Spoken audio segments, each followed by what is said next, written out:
আর এখানে ধান সিদ্ধ করছে, এভাবে ধান সিদ্ধ করা হয় আমাদের এখানে। আর আগে আমরা এখানে শাপলা ফুল তুলতে আসতাম, আর আজ দেখছি এগুলো বন্ধ করে দিচ্ছে অল করে।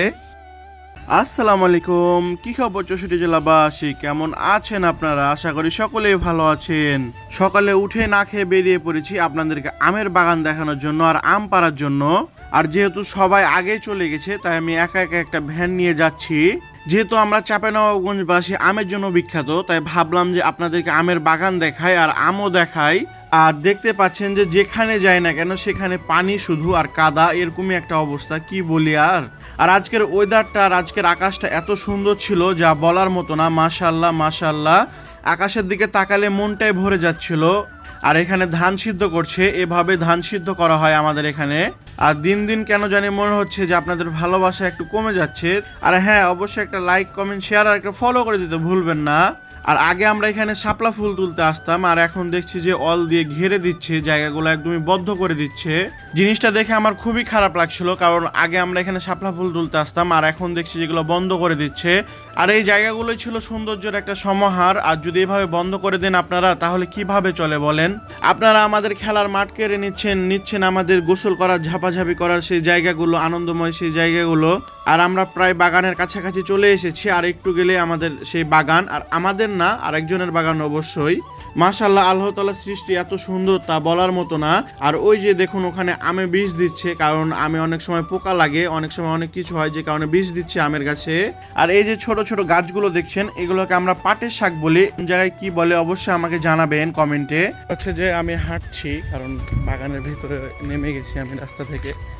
আর এখান দিয়ে সামনে গেলেই পাওয়া যাবে আমাদের অনেক আমের গাছ।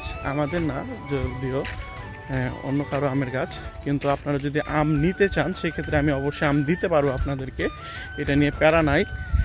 তো যদি লাগে, যার যতখানি লাগবে আমাকে জানাবেন, আমি ঈদের পরে দেবো। কারণ এখনকার আমটা যদি দেই সেক্ষেত্রে হবে কি যে আমটা হচ্ছে ঠুসরা বা চুপসে যেতে পারে, কিন্তু আম পাকবে না, যে কারণে এখন আম দেওয়া যাবে না। আম দিলে ঈদের পরে দেবো, কারণ তখন ভালোভাবে পুষ্ট হবে।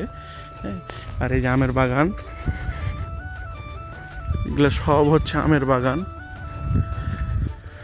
এই যে আমের সাইজ, এই যে আমের সাইজগুলো দেখেন, এই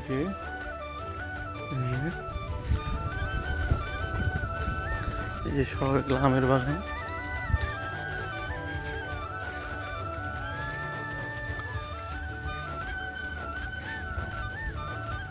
এগুলো হচ্ছে সব প্যাকেটিং করা আছে, যে এই আমগুলো হচ্ছে প্যাকেটিং করা, কারণ আমের কোয়ালিটি জানি নষ্ট না হয়, যে কারণে এই আমগুলো প্যাকেট করে দিয়েছে। দেখতে পাচ্ছেন যে সবগুলো আমি এবং সব গাছেই এভাবে প্যাকেট করা। অনেক সময় দেখা যায় যে আমের কোয়ালিটি নষ্ট হয়, আমের কালার নষ্ট হয়, প্লাস হচ্ছে যে আমে অনেক রকমের পোকা ধরে, যে কারণে এই প্যাকেটগুলো করে দেওয়া। আর এই যে আম, আর এই যে আমি আসাদ।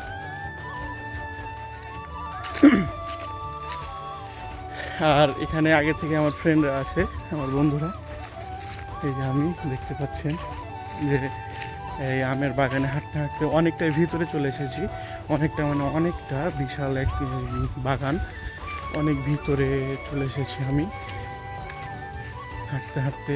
দেখতে পাচ্ছেন যে হাঁপিয়ে গেছি বা হরান হয়ে গেছি, যেটাই বলেন না কেন। আর এই যে এখানে আম পাচ্ছে,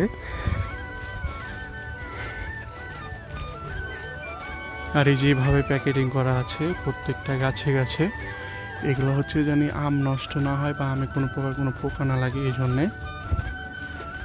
দেখতে পাচ্ছেন এটা হচ্ছে খিরসাপাত আম, আর আরেকটা নাম হচ্ছে যে হিমসাগর। অনেক মানুষ হিমসাগরে চিনে, আমরা হচ্ছে খিরসাপাত নর্মালি বলি আমাদের আঞ্চলিক ভাষায়। দেখতে পাচ্ছেন যে আমের কোয়ালিটি কত সুন্দর এবং কত ভালো মানের আম, আর আমের সাইজগুলো দেখছেন যে কত বড় বড় আম। আর এই যে এভাবে আমগুলোকে পেরে পেরে রাখা হয় নিচে। আর এই যে আরো আম,